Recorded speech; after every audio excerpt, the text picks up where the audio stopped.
does work. Hello everyone, thank you for coming today to our panel on homophobia, transphobia and biphobia in the gaming industry.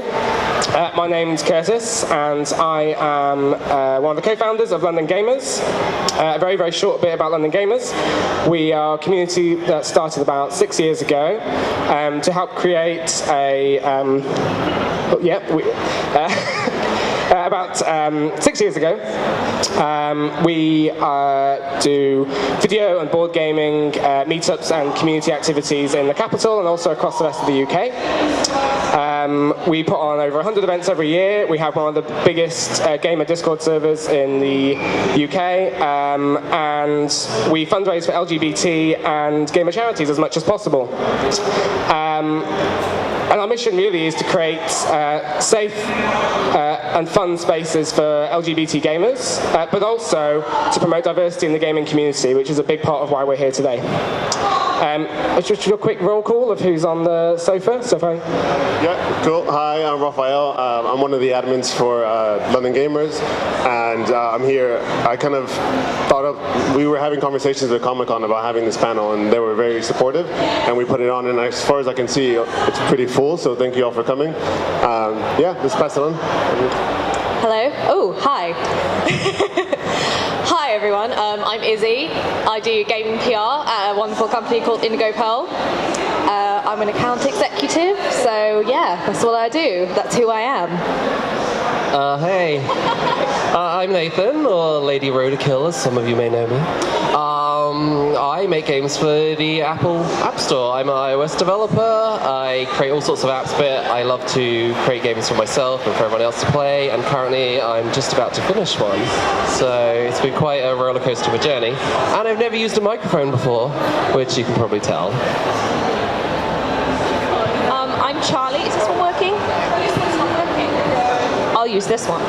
I'm Charleyy. I'm the community manager for Xbox UK at Edelman Assembly. I also have 2 Mixer shows and I stream in my own time. I wish I could make games. I don't. I just talk about them, mostly shit posting as well. So that's me. Hi everyone, my name's Ashley. I go by Ashley Nova online. I am a Twitch streamer, podcaster, and I do a lot of other internet content creation. Yeah, it's me. Yeah, cool. Thank you all. But if we could hold the microphone a bit closer, I think we have a lot of noise in the background. So we have 3 big questions we're going to ask our panelists, and the first one is around kind of attitudes towards LGBT people in the gaming community. I did a little bit of research, but I thought it'd be really cool to keep this as authentic as possible. So I found this this forum that Steam hosts, and someone asked a question in 2016 that basically said, I'm going to read it from my phone because it's easier. Do you guys think there is apparent homophobia and LGBT discrimination in the gaming community? It's a pretty straightforward question. Yes. The short answer, TLDR is yes, but yeah, thanks. That's it. Bye. And then I was kind of scrolling through, I was like, this is really fascinating, let's see what people said. One of the first answers was from, I'm name shaming by the way, in case you want to DM these people. The first question, one of the first responses was someone that basically boiled it down to saying, hey, it's just stupid kids misusing the word gay. And I think, again, this is open for you guys, but I think a lot of people are trying to minimize a lot of the kind of homo, bi, and transphobia that happens as a joke. And like, we shouldn't take it seriously. And there's a few more comments about that. Also his profile picture. Yeah. Yeah. Why are you going to take that seriously? Right, yeah. Let's analyze. On the same thread, Mr. Dukeface McFerretballs said, I know, right? So this is apparently a gay person, right? And he said, that's a long message, but one of the key messages there said, being a gay ferret myself, I'd have to say, no, not really. But then again, I'm not an overly sensitive little pansy boy. And then he wrote chuckles and, yeah. Which is kind of cringe and, yeah. Someone then later said, major gas in brackets. No one's buying into this BS anymore. Too many people want to create a problem so they can feel like they have a reason to be some sort of hero and say that it's a crack of, can I say, no I won't, because I can't. It's a crack of something, really. And then, so one last kind of response from Mr. Dukeface again. He said, bingo, I've never seen so many people that want to be oppressed. Their life is so good that they have to make stuff up to try to get that revolutionary feeling. Again, this kind of message of LGBT, I know some people are like, what, in the audience? This message of like, we're making this up, or we're making something a bigger deal than it actually is. And so we're almost victimizing ourselves in a certain way, which is absolutely ridiculous. Again, this is just one thread, but this is, I think, a really good example of it. But that's not what gamers with the Y, LGBT gamers said. In a survey a few years ago, done in the US, we had some results. It's the next slide. We had some results. One question was, which of the following forms of homophobia have you experienced, either online or offline? Almost 90% of people say that the phrase of "that's okay" is really overused. And I think pretty much anyone that's ever played any game online ever can attest to that. And the words gay and queer used in derogatory terms, almost 85% of gamers. So, with the Y. So, we're not making it up. This stuff does happen. The first question to the panelists is, what has been your experience in the game community, both online and offline? So we want to know, like, when you first started playing games, when you played online, maybe went to your first, I don't know, for me, like my first tournament or whatever. What was your experience being an LGBT gamer? Okay, I'll start. I have a really wonderful story that I tell to all my friends that I want to break the ice to about my gaming history as a small gay child. So I was really into The Sims, as we all were. So what I did was, I was 7 years old, I was on my computer, my family computer, by the way, my family computer, let's remember that. So I was like, shiftily looking around me, and then I was like, oh, you know what I'm gonna do? I'm gonna make some lesbians. I still wake up in the morning and say that to myself. But I did that, and I literally felt like I was murdering someone or doing something really, really, really bad. I was like, I literally feel like I'm going on the deep web and like hiring an assassin. It felt a lot like that, but obviously it's not. But as a child, I was so ashamed, so embarrassed about doing this in a video game where it actually allowed you to do it, that after I did it, I felt so bad, I took the disc out and I just broke it. I just straight up broke it on purpose, and then I cried. I'll leave you with that. Okay, first, I didn't know you could hire assassins. That's good to know. Yeah, with The Sims, I would never make a gay character. When I was a child, I was way too scared. But being male, I could get away with making lesbians. All my couples were lesbians in The Sims, so I think that's what you can get away with being a guy. Going really far back, my first online game was Jedi Knight. So I think it was called the MSN Zone back then. I didn't experience too much anti-gay stuff. It hasn't been to much more recently with the rise of World of Warcraft, and sadly, games like Heroes of the Storm, which are really fun, but they're incredibly toxic towards LGBT players. And I find that most of the time I just get into arguing matches with people and I can't even play the game. Okay, yeah, I could say my experience as a trans person, early when I was gaming, I was obviously making characters in RPGs to play online, and of course all of my characters I ever made were girls. And all of my friends at the time were saying to me, like, why are you making all these girl characters? Why don't you just play a boy like you are? And that was something I experienced for a very long time. Not knowing why I was making these characters, that was just how I enjoyed playing those games. There was always a pressure as sort of a closeted trans person to present in the way that people expect you to, and I think that holds in gaming as well. People want you to play characters that match what they see you as, which can be really toxic, really bad for young trans people not to be able to express their gender identities through gaming? Yeah, there's certainly in Warcraft, there was this whole fight for a long time. Even it was just within the straits. I mean, about boys playing as women, and people were just not okay with that. They wanted to think that the girls in the game were actually female, and it didn't matter what sexuality you were, this apparently was a crime.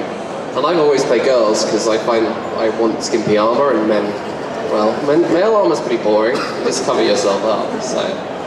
There's this year when the Ready Player One film came out, there is a line in that where, interestingly, the character that is a girl playing a male character says to Parzival, the main character, like, what are you doing? That like the person you're flirting with could be a fat man in their basement in Ohio or something, and like that attitude is still very prevalent in gaming now, more so I think than it was 10 years ago when I was playing World of Warcraft. So I think most of my experiences are probably just everything we've seen on the last slide. Based on the fact that I am myself a female. I stopped playing multiplayer games, like using voice comms very soon, because I learned my lesson there pretty quickly. Different conversation for a different day. I did then go on to play games in like local servers with friends, and they would use these terms, and it would make me very uncomfortable. But with my day job, what's actually very surprising is I spend a lot of time watching streamers and content creators, and it's 2018, and there's a lot of people I end up blacklisting because they're just freely throwing them out there for many people watching as if it's just something that it's okay to respond with. So me personally, not so much, but unfortunately I do witness a lot of people still, like, it just being a part of their vocabulary. It's, yeah. Just a quick one for Ashley, because I know you stream on Twitch. Yes. A quick question on like your experience on people watching you. Do you experience it? Because I know it's a much less people-facing thing we do, but we get raided on our Discord server quite often with people writing inappropriate comments, joining just to troll, to call us names, and then we have to ban them. Every day. Every day, is it? Every day I stream. Like, most of my streams, I average like maybe 30 viewers. I don't have a big footprint on Twitch right now. But even at that level, I stream very openly on the LGBT community, on the Twitch Unity community, and a lot of the conversations we have in my chat are LGBT related because we cultivate that community. But we still get people coming in almost every single stream just making asinine comments and asking me why my voice is so deep and why I'm wearing so much makeup. And for me, I just drop the ban hammer immediately. Like, if people are going to come in and try and behave that way, I'm just removing them from the conversation. And this happened to me yesterday. I was on the front page of Twitch yesterday. I had 3,700 people watching me yesterday, which is 100 times more than I'm used to. And I couldn't read my chat because my mods were banning people so quickly. Like, I just couldn't actually read what was happening because the only messages I could see were, I Fly Dragons banned this person, they banned this person is banned, this person's removed. And that was just, goes to show like how once you get into really big spaces where just random people can find you, how active people are in just trying to spew nonsense. I guess just one last point to add before we move on to the next discussion. I just guess some of my personal experiences. I mean, I don't struggle, using voice comms because I have a male voice, and I don't struggle with my identity because I identify as male. And I'm white. I mean, I've kind of ticked quite a few boxes there. And I understand, all those things together compound and just make it more challenging, and it's so upsetting that still happens, and it's deeply upsetting and deeply troubling. And I think when you do see a game that is really inclusive, or you do play a game where they have created a wonderful catalogue of LGBT characters to, associate with, to talk to romance, to just interact with, you look at things like The Last of Us, which is just a wonderful example of fantastic storytelling involving LGBT characters. my experience of The Sims was very different. My experiences was like, I can woohoo with another man. Wow, this is amazing, and that's an empowering feeling, knowing that you are allowed to do that, and the game doesn't stop you or block you from doing it. It is. I'm lucky in that respect, but I'm very conscious as well about it's not always that easy. And obviously, there's so much more we can do, and it's just one of the reasons why we create these safe spaces, that you don't have to play an online game and think, am I going to get berated today because of my sexuality, because of my identification, because of how I present myself, because of how I look. Anyway, moving on to our next question. So our second question is, entering the gaming industry as an LGBT plus person, we want to ask what it's like being the LGBT one. We looked into some sources from Stonewall, and they found out that 1 in 5, or 19%, just under 1 in 5, LGBT people still experience bullying and harassment in the workplace.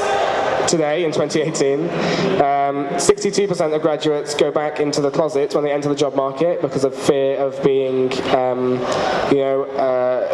treated unfairly. And more than half of trans people have experienced negative comments or behaviour at work because of being trans. So I guess our question here is, what was your experience of entering your first job in the gaming industry? And I think we've touched on some of those things a little bit, but maybe to talk a little bit more about, have you ever experienced that? And also, I guess, to that, what can we do to try and, what would have helped you that wasn't there for you, and what can we do to try and improve those environments?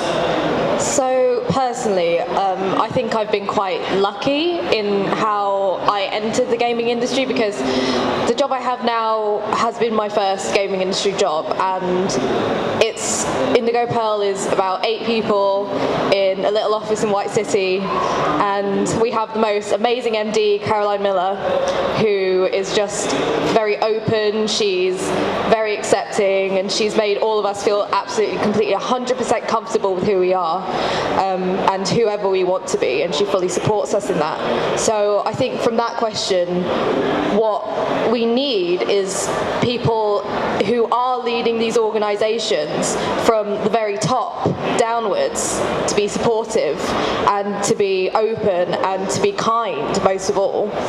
Because when you're in a working environment, it's already stressful. You've already got so many things to contend with. You've got deadlines, you've got time limits, you've got like commuting. Who doesn't like that, eh? But yeah, I just think it needs to be a very warm, welcoming environment throughout, from the very top to the very bottom. Okay, next. So yeah, I also have good stories on this front. When I started working in the gaming industry, I worked for a small company in Brighton, and well, it was Brighton. Everyone was lovely. I think the benefits I have had of being an iOS developer is that I've worked in small firms, which is always a plus thing. I mean, large firms you can quite easily get lost. And two, it's a very young industry, and unlike the actual forums and games out there where it's quite susceptible to toxicity and trolling, working with younger professionals tends to mean they're more okay with you. They're like really happy. They don't want to have anything, like anyone can be as diverse as possible, and they want to support that. I currently work 2 jobs. I switched my gaming to be solo dev, so I think I'm okay with myself.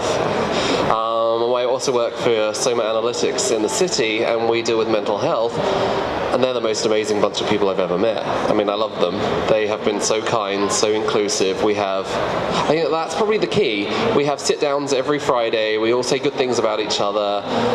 We have specific meditation events. We become more of a community, and I think that's helped the acceptance levels in the company. On the flip side, when I try to do other work, so finance industry, I would pass all the exams. They would then ask for your experience of, generic interview questions. Where have you been a leader? Where have you helped out this, that, and the other? I've done a lot of pride floats in Brighton and built a fair few of them. So I use that experience to say, hey, this is my leadership quality. I can do this. I can arrange people. I can get things done. The moment I said the word LGBT, they just switched off.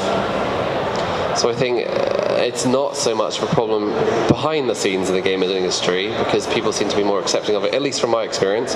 But certainly in other industries in the city, it's been quite bad for me personally, anyway. So I'm so sorry. I'm going to have a third story in a row where everything was kind of fine. I'm quite subtle with my identity. It's not something like I wear on my sleeve because I just kind of, it's not important for my job. I can just kind of go on and do what I do. I did, another great story. I walked into a job at Xbox, and within 2 weeks I planned last year's Pride event with you guys. I think the only things that I've come up against in my particular job is when we started Pride Talks again this year, there was a passing comment that was just like, Charleyy could do that one, that's her thing. And it was like, ugh, it's not a thing, it's everyone's thing. Everyone should be like, yeah, Pride, what are we going to do? Don't just pass it off to the person who, showed the most interest last year. But one of the things I do like to kind of cultivate on the Xbox channels, and if there's anyone here who's noticed this, please continue my hard work because I'm trying super hard. People often refer to our Facebook page, Twitter, Instagram, you name it, as a guy. None of that. We are a gender fluid social media brand that is gender ambiguous. So why am I a dude? So I like to shut that down.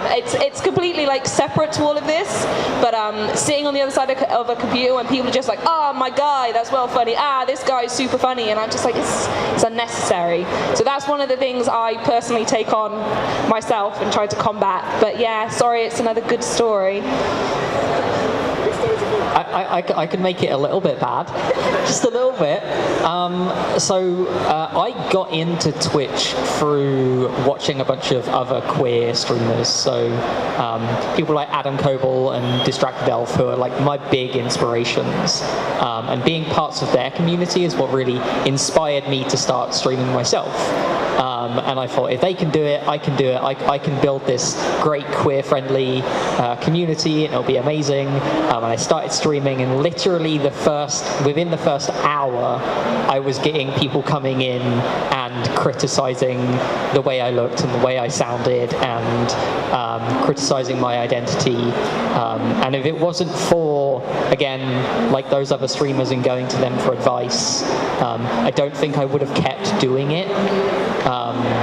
Starting was definitely difficult for me because of that abuse, and it's not something I get in my everyday life that much. I'm a scientist in my day job, and generally scientists are pretty good about people's identities, but it was tricky starting streaming.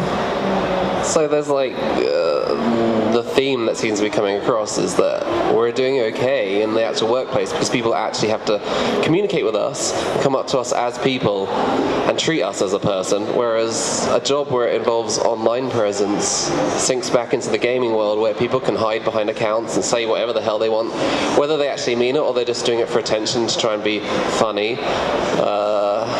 Yeah. So how do you combat the onlineness? Like, you just ban people. You just ban hammer. And also, sorry.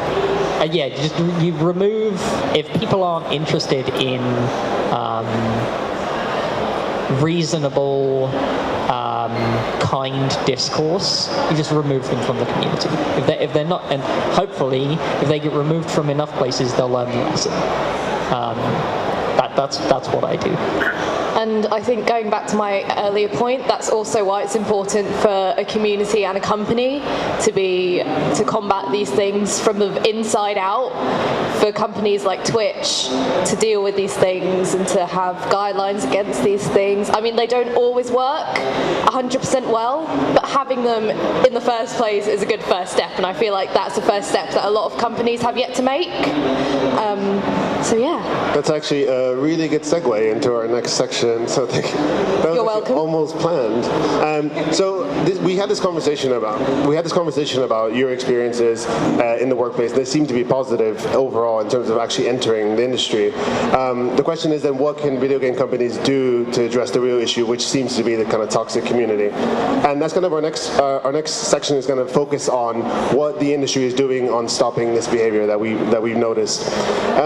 the first cool thing is, I don't know if you guys know about this or not, but you should definitely Google this. It's called Fair Play Alliance, and it's over 70 major video game companies, so Blizzard, Riot Games, all the lot, have signed up for this. And the idea is it's a platform for video game companies to share kind of what they're doing, research, outcomes with each other to see what's worked well and what hasn't.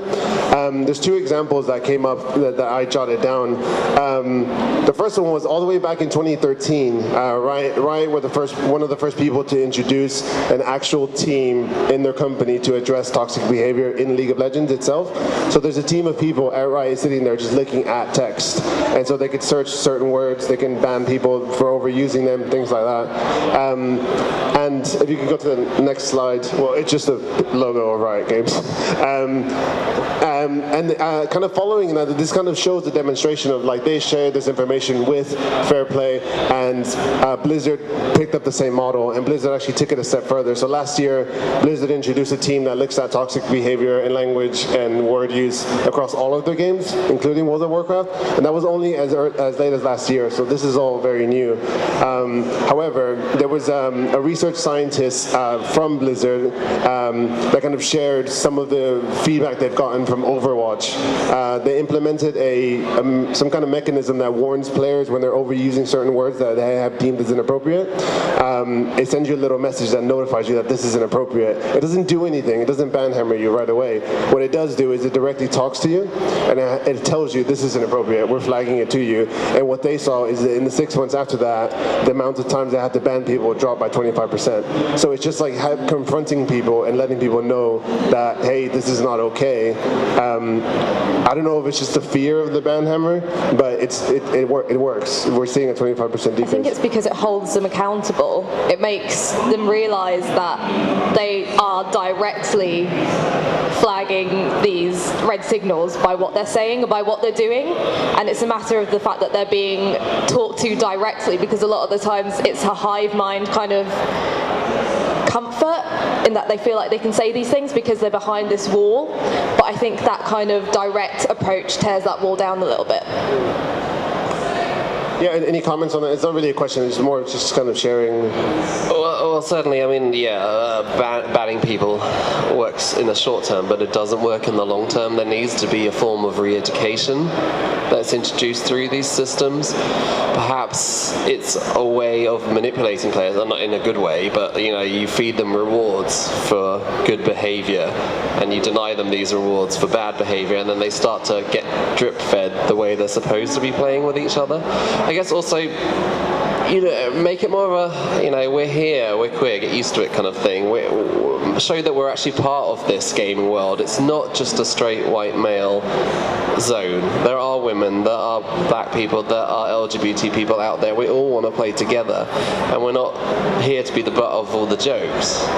We have feelings. We want to enjoy our experience just as much as anyone else. So I feel like if they can put themselves, somehow if the companies can put these people in our shoes, they might start to see things a little differently. And that's why I was quite impressed with you saying that about the Overwatch one, that they're not overtly, you're a bad person, you're going to go to hell for writing bad stuff about people. It's more like, hey, nudge, you're doing something bad here, do you mind stopping? And people will be more receptive to that kind of treatment. And I quite like the auto mod on Overwatch. When somebody types an offensive or homophobic phrase and it auto-corrects it to I want my mummy or something like that. I think that's quite fun. I think that's quite, it's like, okay, that wasn't acceptable. But I think that, it's not a solution, but it's quite a fun, it's a softer way of managing something like that without it being crossed out, ban, ban, ban. It's like a soft reminder, which I think are also useful to balance out those more critical punishments. Yeah, I think we can probably move on to one last point. So essentially this one is, what's your one suggestion for the gaming world, be it communities or companies, on how to address the homo/bi/transphobia in the gaming world? I'll probably go at the end if you want to maybe work this way. Good. My advice goes out to every cis person, every straight person, every dude, every white person, is call people out on their shit. When someone is saying offensive stuff, it's much more effective if someone from their community comes to them and says, that's not okay. If you're a white straight guy, and another white straight guy is throwing around racial slurs or throwing around homophobic slurs, it's on you to get them to stop, in my opinion. And it's one of these things where I really think it's the power of the majority, it's the power of people who are allies to the LGBT movement. You have all of this cultural capital to be able to force change in society. There's only 1% of people who are trans or gender non-conforming, but there's 99% of people who aren't, and you have all of that cultural power to change the world, and change the world into a place where we start asking people's pronouns as a standard practice when you meet someone, to call out transphobic behavior or to call out homophobic behavior. Like, that's on the majority of people to make society change in that way, because by ourselves the LGBT community isn't big enough to convince people to change that way. Like, it's the case when we had all of these marriage equality votes that are happening around the world. You can't pass that unless you convince half of the straight people in the world that gay people deserve to be married, right?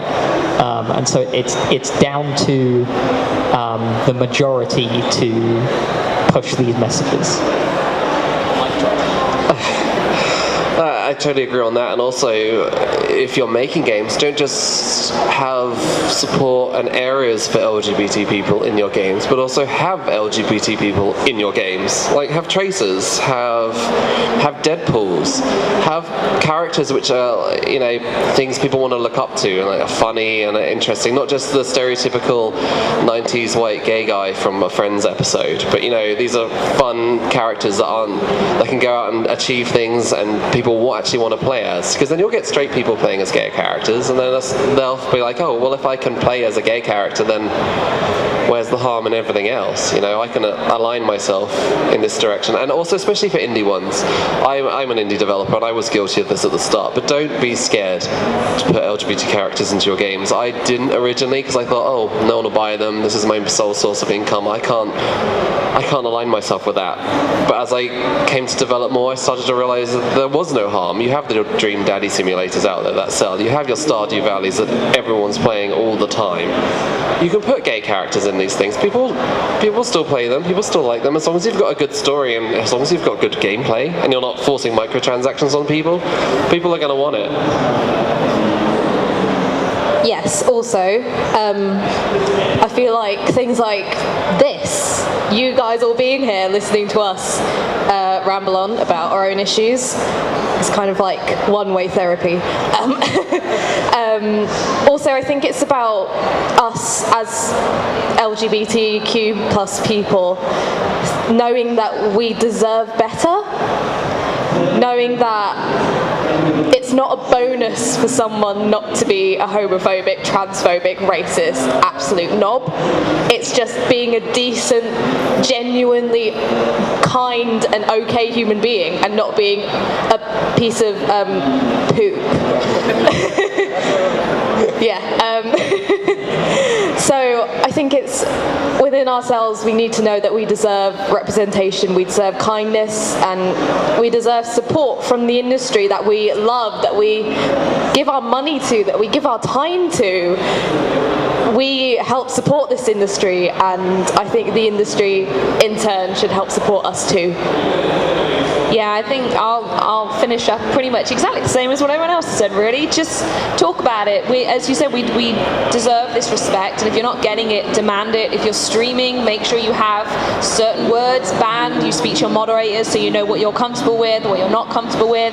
Last year I kicked up a huge stink with Twitch, and I wrote an article about being like sexually attacked whilst I was streaming one time, and then I found out I was being broadcast, and actually it was like a fun game for them to be watching me and planning the stuff they were going to say.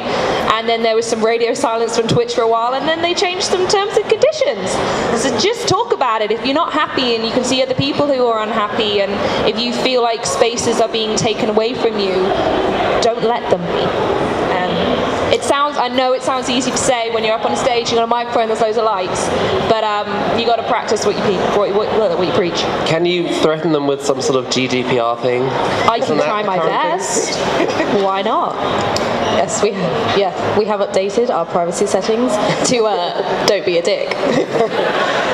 I think just to like one kind of closing thought on that, I mean, we experience obviously people who contest what we do and why we do it just because they think it's fun to do that. It's like, why do we need to talk about this again? Why do we need to do this? Haven't they got enough freedoms and complacencies already? And it's really difficult because it really hurts when you hear those things regularly. And I think the absolute best way we can combat that is, you know, when there's people kind of really pulling you down. There's so much crap happening in the world. We've got Donald Trump as president in the US, you know, the farce that is Brexit. There's just so much crap happening, and I think the best way you can try and combat that is to pull people up to our level rather than decrease ourselves down to theirs, because you can very easily get into this kind of back and forth with people that can be quite harmful in both ways, and all I think we can do is just try and really share that positivity and share that enthusiasm we have and share that passion and love we all have in a way that just kind of, you know, we want to pull people up to us rather than race to the bottom. I think that's the big takeaway for me, is, and how we try and handle all those things is just help understand and enrich and just care for each other. Yeah. I think that's it. Yeah, actually, I think that's it. If we could give a quick round of applause for all of our speakers. Thank you very much.